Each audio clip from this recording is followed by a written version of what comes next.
Assalamualaikum students, how are you? Rabbi shrah li sadri wa yassir li amri wahlul uqdatam min lisani yafqahu qawli. This is class 9th, subject physics, lecture number 1. I am your teacher Fahim Saeed. We are proceeding towards our topic, and that one is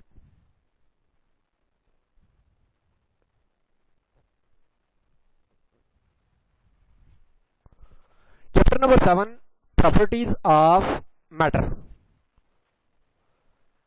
As we people know that अगर हम अपने इर्द गिर्द चीजों को देखें, if we look around, everything from our body to the air we breathe, the things we have is completely a matter. The feature of the substance and how it behave are called its properties. Therefore, it is very much important to know about the properties of the matter.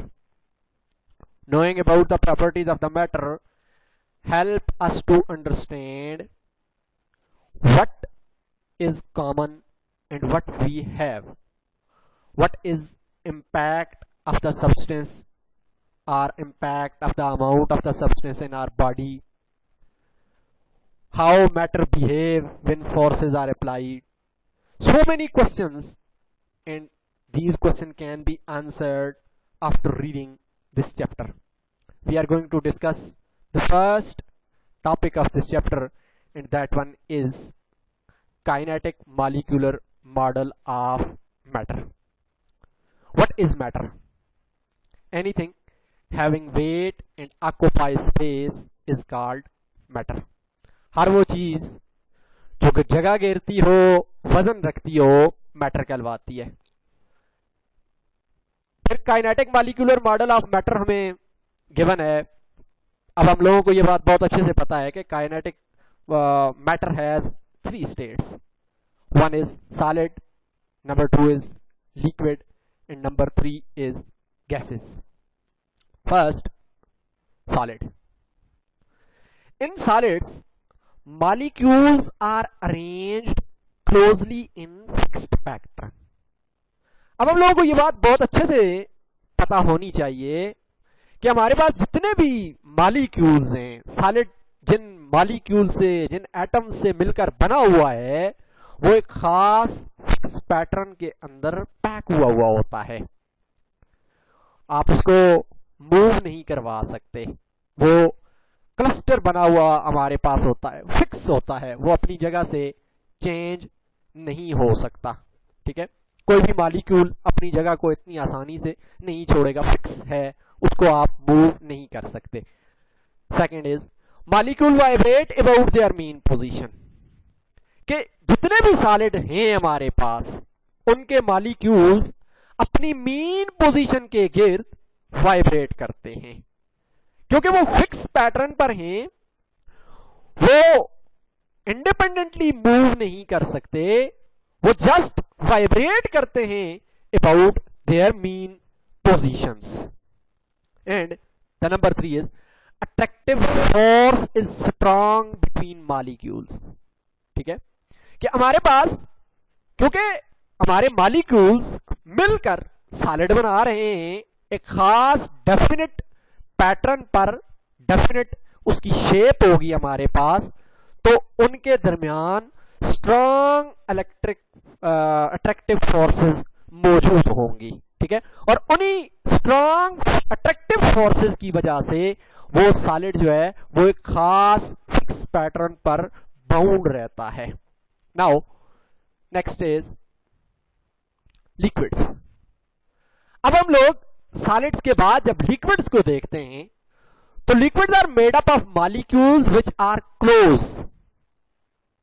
ये molecule से मिलकर बना हुआ है, ये close होते हैं. Liquids के मॉलिक्यूल फिक्स नहीं होते, सॉलिड्स के मॉलिक्यूल फिक्स होते हैं और very close to each other होते हैं. यहां पर मॉलिक्यूल्स जस्ट क्लोज हैं, फिक्स नहीं है हमारे पास. Pattern of molecule is not fixed. यहां पर हमारे पास मॉलिक्यूल का जो पैटर्न है वो फिक्स नहीं होगा. हमारे पास फिक्स पैटर्न पर मॉलिक्यूल नहीं होंगे, molecule pattern keep changing their position. अब हमारे पास जितने भी मॉलिक्यूल्स हैं लिक्विड्स के, वो किसी भी तरह का लिक्विड है, उसके मॉलिक्यूल्स अपनी पोजीशन को चेंज करते रहते हैं, अपनी पोजीशन को चेंज करते रहते हैं। वो किसी फिक्स पोजीशन पर नहीं रहते, कभी अप मूव, कभी डाउन मूव, कभी राइट मूव, कभी लेफ्ट मूव।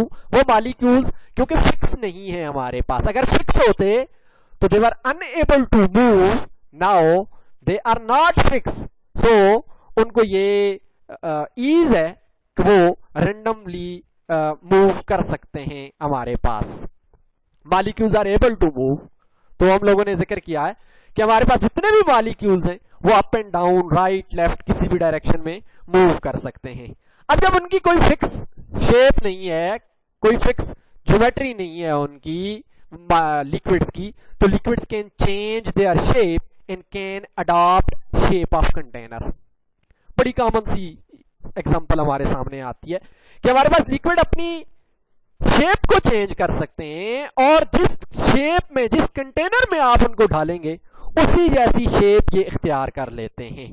ठीक है, कि अगर हम लोग वाटर को लें, वाटर को अगर हम लोग ग्लास में डालेंगे तो वाटर ग्लास की शेप इख्तियार कर लेगा, बीकर में डालेंगे तो बीकर की शेप इख्तियार कर लेगा, किसी वाटर टैंक में डालेंगे तो उस जैसा हो जाएगा, उसको अगर हम लोग किसी ट्यूब में डालेंगे तो ट्यूब जैसा हो जाएगा, इंजेक्शन में डालेंगे तो इंजेक्शन की जैसी शेप इख्तियार कर लेगा। तो उसकी कोई डेफिनेट खास शेप नहीं होती, वो जिस कंटेनर में भी आप लिक्विड को डालेंगे वो उसी लिक्विड, उसी कंटेनर की शेप को जो है वो इख्तियार कर लेगा। Attractive forces are less than the solids. ठीक है, सॉलिड में अट्रैक्टिव फोर्सेस बहुत स्ट्रांग होती हैं, लिहाजा उनके मॉलिक्यूल्स मूव नहीं कर सकते फ्रीली। यहां पर मॉलिक्यूल्स के दरमियान attractive forces as compare to solids थोड़ी वीक होती हैं, सो दैट्स व्हाई लिक्विड जो है वो हमारे पास फ्री मूव कर सकते हैं, जिस तरह सॉलिड नहीं कर सकते। Now third is gases. Gases molecule are in constant random motion. Always remember कि गैस मॉलिक्यूल जो हैं वो कांस्टेंट रैंडम मोशन में होते हैं, वो रैंडमली मूव करते हैं हियर एंड देयर, उनकी कोई खास डायरेक्शन नहीं होती हमारे पास, वो फ्रीली मूव करते हैं। Each and every molecule is independent of other molecule, so वो रैंडमली मूव करते हैं। Distance between molecule is larger compare to their size of the molecule. ठीक है, कि हमारे पास जो साइज ऑफ द मॉलिक्यूल है उससे ज्यादा दो मॉलिक्यूल्स के दरमियान डिस्टेंस होता है। ठीक है, तो उनके दरमियान कॉन्स्टेंटली वो रेंडमली मूव करता रहता है हमारे पास। Molecules are constantly colliding elastically with each other and with the walls of container. अब अगर हम लोग इसको देखें तो मॉलिक्यूल्स कॉन्स्टेंटली कोलाइड करते रहते हैं क्योंकि they are in random motion. जब वो रेंडम मोशन के अंदर हैं तो वो कॉन्स्टेंटली एक दूसरे के साथ कोलाइड करते रहते हैं, और ये जो कोलिजन होती है ये हमारे पास इलास्टिक कोलिजन होती है। ठीक है, इलास्टिकली कोलाइड करते हैं। इट मींस दैट कि both momentum and kinetic energy इनमें कंजर्व रहती है। No change in momentum and kinetic energy with each other and with the walls of container. एक तो ये मॉलिक्यूल्स गैसेस के अपने आप के साथ स्ट्राइक करते रहते हैं, कोलाइड करते रहते हैं, और दूसरा जिस कंटेनर में आप इनको डाल कर रखते हैं उस कंटेनर की वॉल्स के साथ भी ये कोलाइड करते रहते हैं। Forces between molecules are negligible except during collision. इनके दरमियान, मॉलिक्यूल्स के दरमियान कोई फोर्स नहीं होती, या अगर होती भी है तो बहुत ही कम होती है, नेग्लिजिबल होती है। हाँ, एक्सेप्ट ड्यूरिंग कोलिजन। जब ये एक दूसरे के साथ कोलाइड करते हैं तो वहां पर दो मॉलिक्यूल जब एक दूसरे के साथ कोलाइड करते हैं तो वहां कुछ फोर्स मौजूद होती है, एग्जिस्ट करती है। ये तीन हमारे पास स्टेट्स ऑफ मैटर थी kinetic molecular model of matter के अंदर। अब अगर हम लोग देखें तो liquid and gases do not maintain a fixed shape, क्योंकि इनके दरमियान फोर्सेस वीक हैं, गैसेस के दरमियान नेग्लिजिबल हैं। ठीक है, तो हमारे पास इनकी कोई फिक्स शेप नहीं होती। आप लिक्विड को जिस कंटेनर के अंदर डालेंगे उसी कंटेनर की शेप इख्तियार कर लेगा, गैसेस को भी जिस कंटेनर में डालेंगे उसी में वो उसी की शेप इख्तियार कर लेंगी। इनकी कोई अपनी खास शेप नहीं होती, जिस तरह के हमारे पास सॉलिड्स की अपनी खास और फिक्स शेप होती है।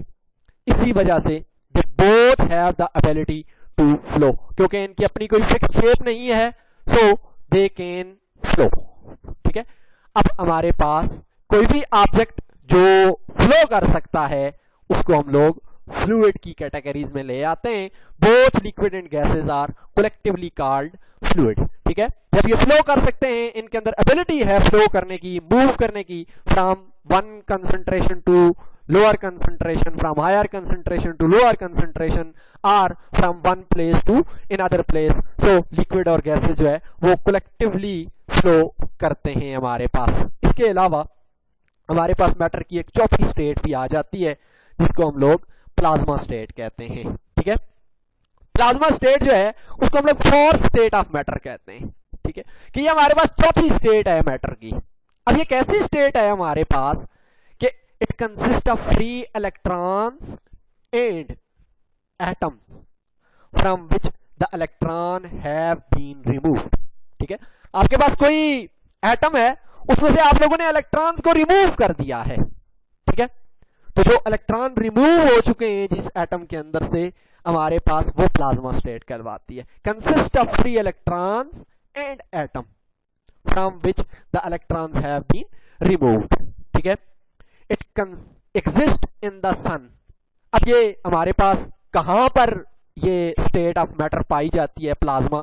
ये इस जमीन पर, अर्थ पर आपको नहीं मिलेगी, ये सन के अंदर पाई जाती है। Where thermonuclear reaction take place at very high temperature, क्योंकि किसी भी एटम के अंदर से इलेक्ट्रॉन को निकालना बहुत एनर्जी वाला काम है। हमें इसके लिए बहुत ज्यादा एनर्जी चाहिए होती है, हीट रिक्वायर्ड होती है इलेक्ट्रॉन को वहां से निकालने के लिए।